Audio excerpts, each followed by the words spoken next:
Fala aí, galera da primeira série do ensino médio, tudo beleza? Professor Patrick aqui mais uma vez para dar continuidade ao nosso conteúdo de geografia. E hoje o nosso tema central é agentes externos do relevo.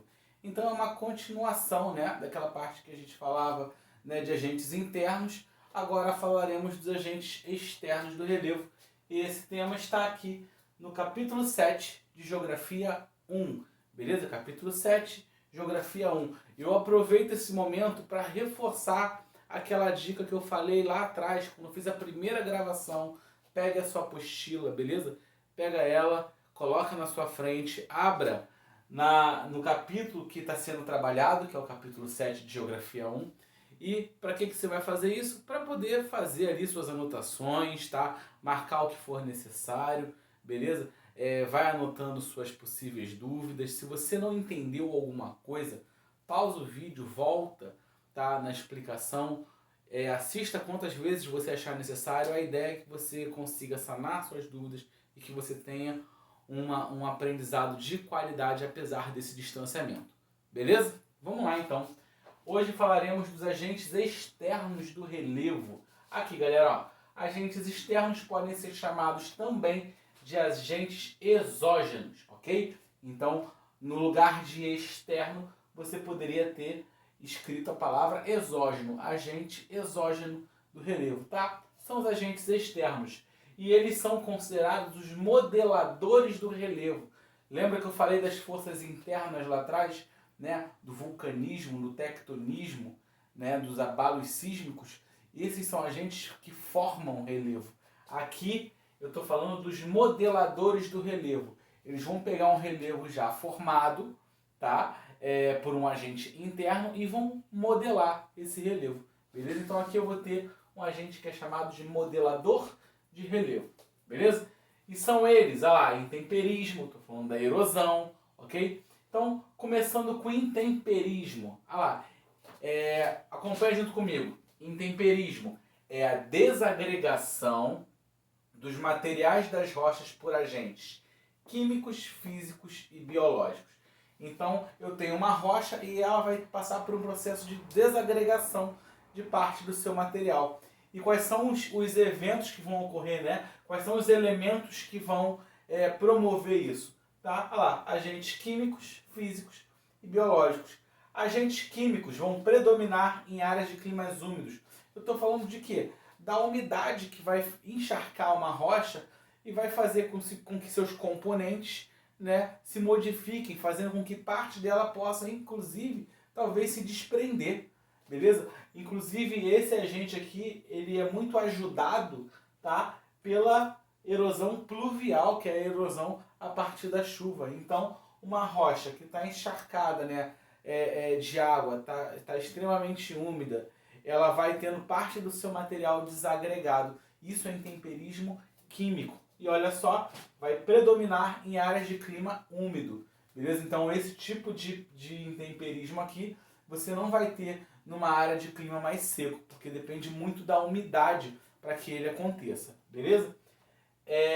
Biológicos, eu coloquei aqui, destaquei minhocas e raízes, né? As minhocas elas vão fazendo caminhos no subsolo. As raízes também têm a força suficiente para às vezes quebrar uma estrutura. Quem é que já andou por uma calçada e viu que ela estava erguida, né, ou até rachada por causa de uma raiz de uma árvore que acabou se sobressaindo? Isso acontece inclusive na natureza, tá? E esse processo aqui, ele colabora para a erosão pluvial, ok? Ele colabora também para a erosão pluvial. Pensa que eu estou falando de uma estrutura, né, que passa a ser vazada por causa dessas rachaduras provocadas pelas raízes, por causa dos caminhos, né, que as minhocas ou até as formigas, né, realizam quando traçam ali, né, o seu caminho. Então eu tenho a partir disso uma fenda, né, um buraco que vai estar aberto ali para a entrada de água e tudo mais. Então facilita o intemperismo químico, facilita a erosão pluvial. Beleza? Então, são os eventos biológicos. Físico, eu tenho duas formas de ter intemperismo físico. O congelamento e dilatação e contração. Tá? Vamos falar bem tranquilo aí sobre cada um deles. Congelamento. Todo líquido congelado, a água quando congela, ela expande em 9% o seu volume. Beleza? Por isso que quando você esquece uma garrafa de água no freezer, o que vai acontecer? Se for uma garrafa de vidro, ela pode quebrar. Se for uma garrafa de plástico, ela pode ficar estufada, né? Uma garrafa de refrigerante, por exemplo, uma lata, quando você esquece, aquela água ela expande em 9% do seu volume e ela fica estufada. Agora pensa nisso na natureza.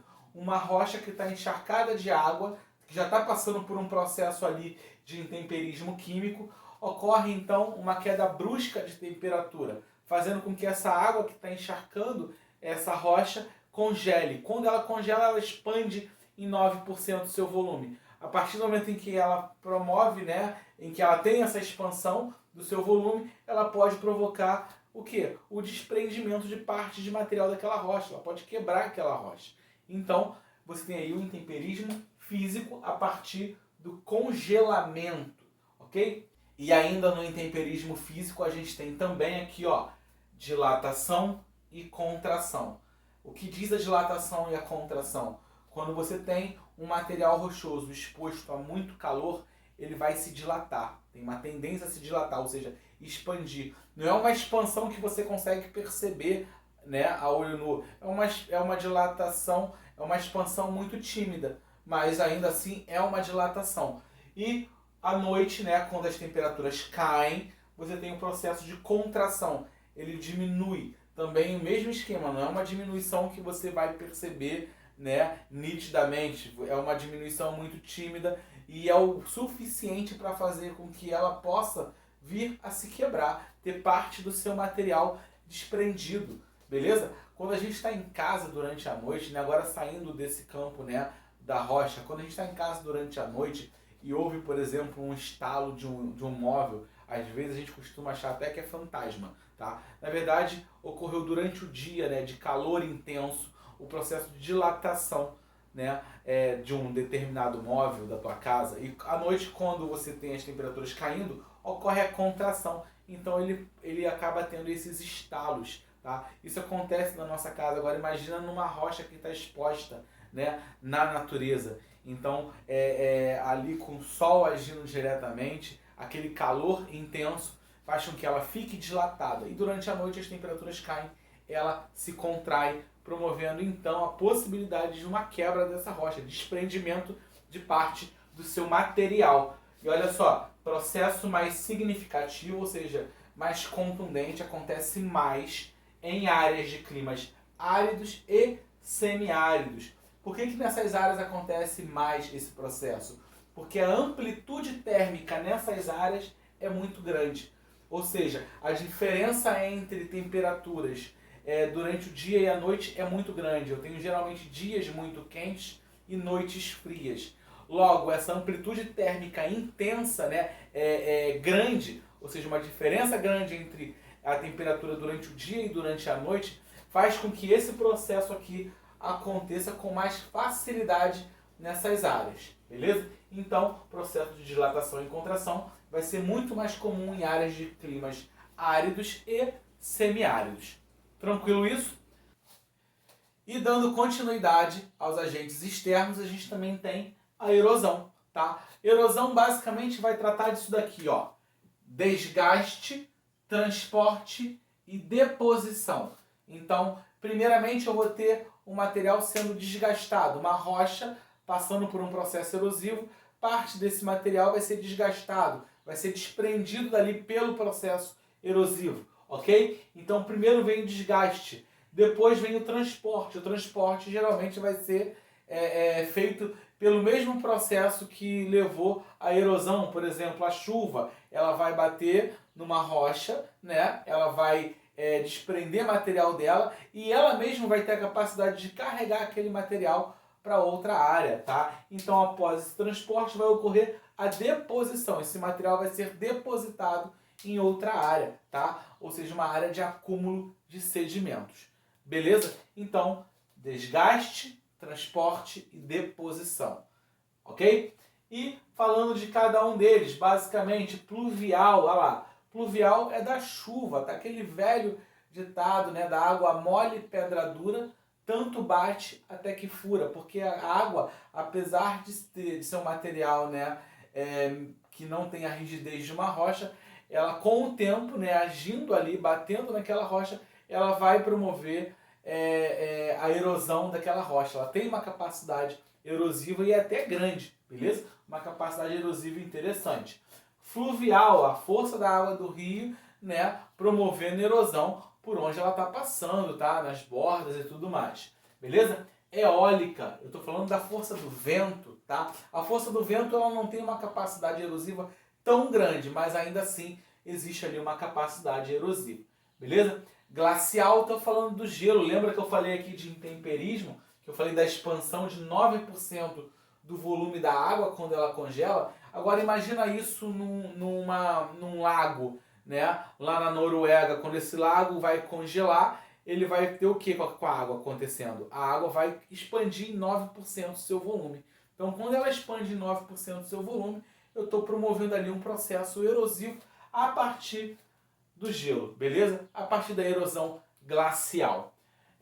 Marinha, eu tenho aqui o mar, né? Nós temos aqui o mar podendo promover o processo erosivo de várias formas, tá certo? Então, as correntes, né, vão colaborando para o processo erosivo, tá? A força, por exemplo, das ondas, né, batendo numa área rochosa, né, vai promovendo ali o desgaste, vai promovendo a formação de grutas. Tudo isso é processo de erosão marinha, ok? Ou seja, mais uma vez a água aí como um grande agente erosivo, ok? E por fim, não menos importante, a ação antrópica, que é a ação do homem. O homem ele vai promover mudanças na natureza que vão colaborar aí para o processo erosivo. Por exemplo, o homem quando chega e desmata uma área, né, faz retirada de cobertura vegetal, deixando aquele solo exposto, podendo provocar aí o aparecimento, né, de vossorocas, ravinas, né, nessas áreas. Então o homem ele sim tem a capacidade de promover aí desgaste, né, a partir de ações, tá certo? Então a ação antrópica vai tratar da ação do homem. Tranquilo isso, galera?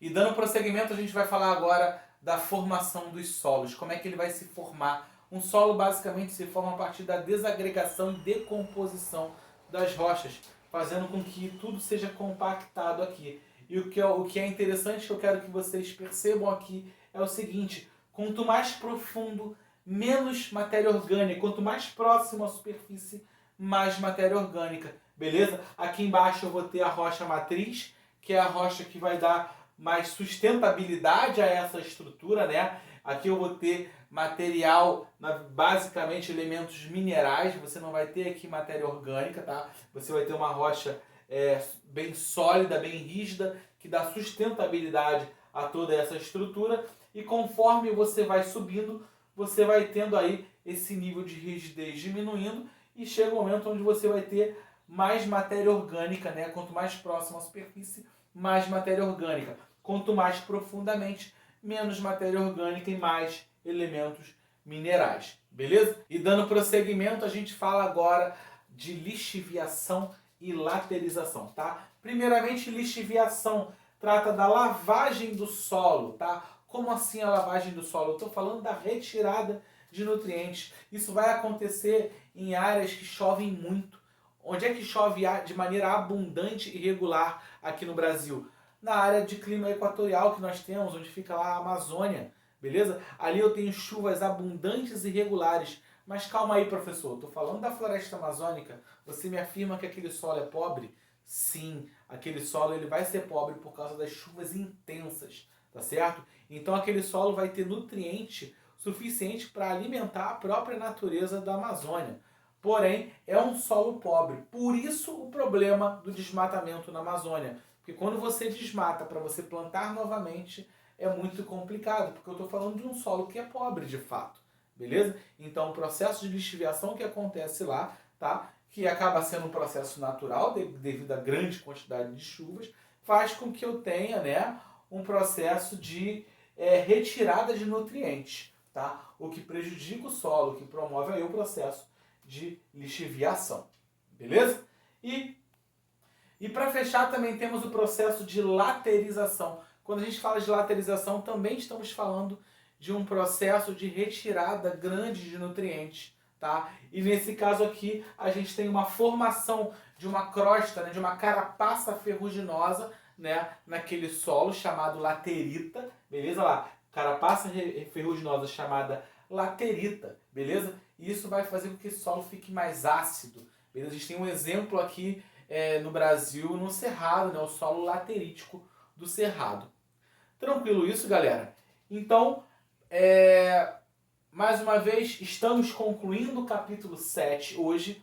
Logo, é interessante que você faça as atividades do capítulo 7, beleza? Importante para acrescentar aí na continuidade do seu estudo.